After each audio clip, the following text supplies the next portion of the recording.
Saint Benedict, our founder, tells us that we should live by the work of our hands. And the particular work of my hands here at Clyde is the art of soap making.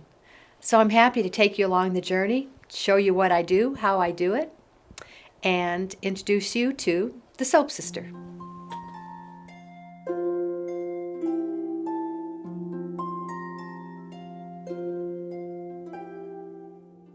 Hi, I'm Sister Cathleen Marie Timberlake, a member of the Benedictine Sisters of Perpetual Adoration here in Clyde, Missouri. Besides being a monk in the community here for 43 years, I'm a soap maker, and I've been making soap for about 11 years. Soap, in case you don't know, handcrafted soap is made up of 3 ingredients: oils, water, and lye, or more commonly known as sodium hydroxide. What I've done to start with is I've melted the solid oils that are a part of my recipe, and now I'm going to measure out the liquid oils.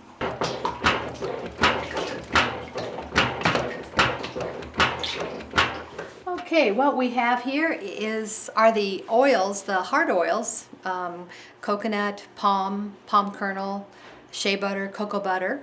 Those have been melted, and I have measured out the liquid oils, which are almond oil, rice bran oil, and castor oil. And so now they're here in the pot, and I have added the lye, without which we won't have soap. So I'm a cold process soap maker, so that when I'm done, the soap has been cooked, the lye has been totally reacted away, and it's totally safe.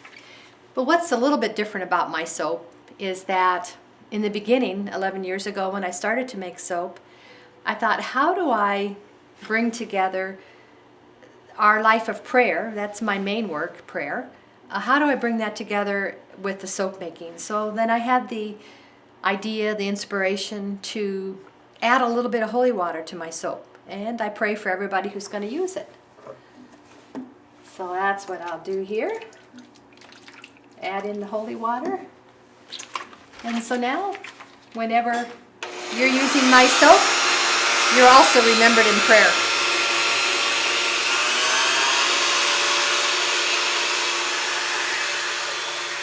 Okay. What I've done here is I have mixed together the hard oils and the liquid oils that are a part of my recipe, and I've put in the lye, the sodium hydroxide, without which we don't have soap.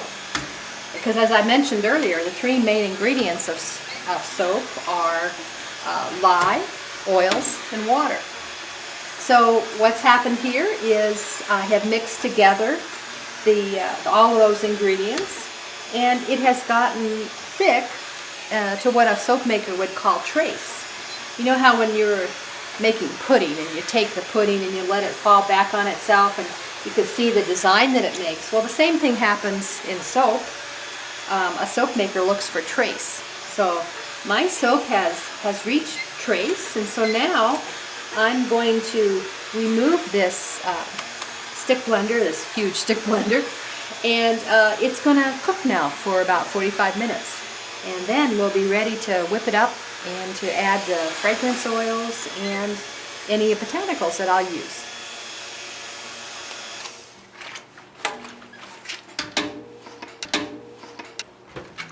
Okay, here we go. Get all the good stuff off.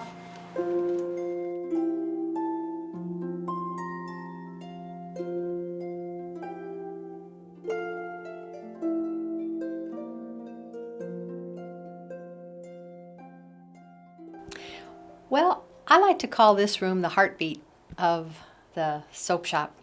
It's where all the packaging and sealing and so forth goes on, and this room has lots of memories, lots of good things. Have some wonderful volunteers that come here and help in the shop, and they're a part of this project also.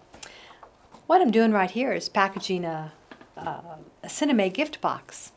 This box is special because it's made by the people in the Philippines, and all the funds from the purchase of this go directly to the Filipino people.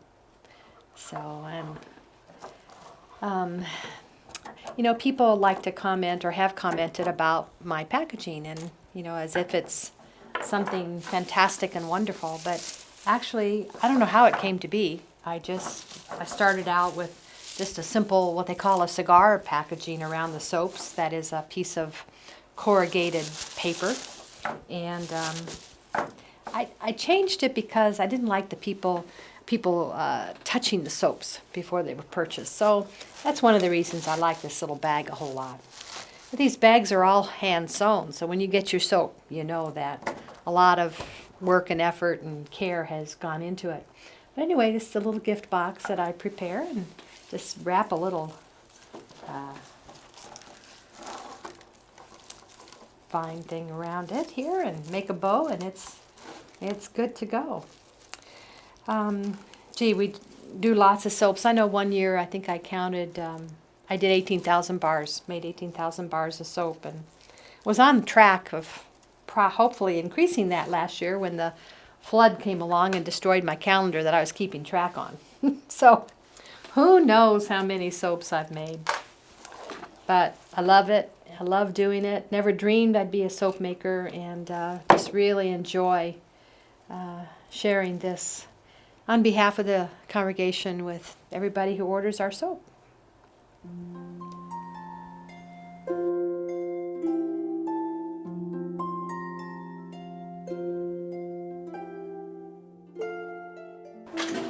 What I've done here now is I have whipped up the soap.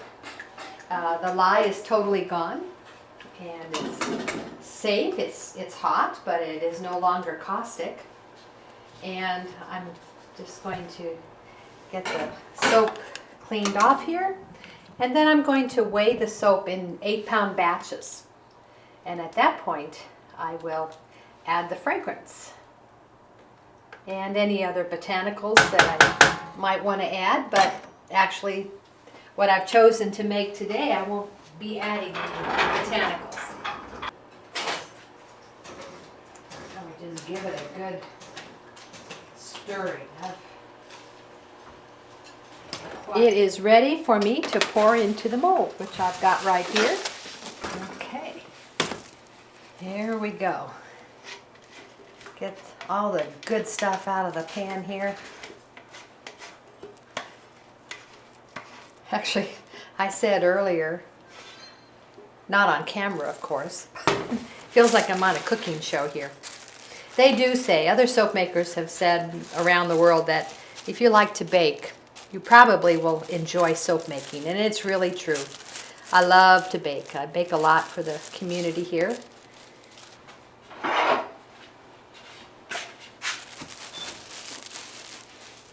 And there we are.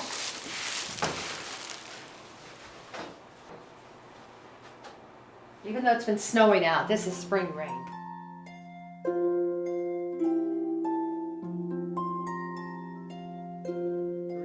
Okay, this is where the soaps are cut. The slab of soap rests here on this plexiglass here, and slides in. And this comes down, and this is the finished product. Each bar then is uniformly cut, the same as the other bars.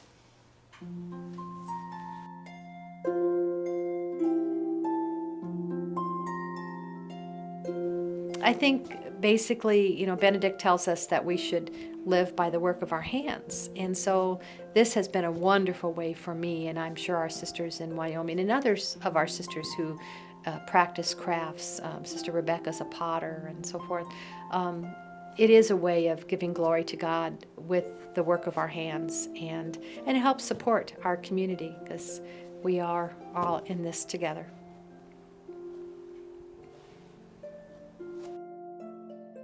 How are you, Boom? We're going to call you Boomer. Call you Boomer. Yeah.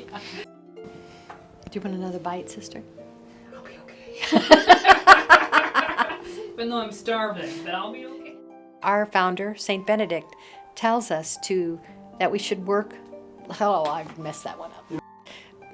I just get bumfuzzled here. Great. And that doesn't make sense. Good.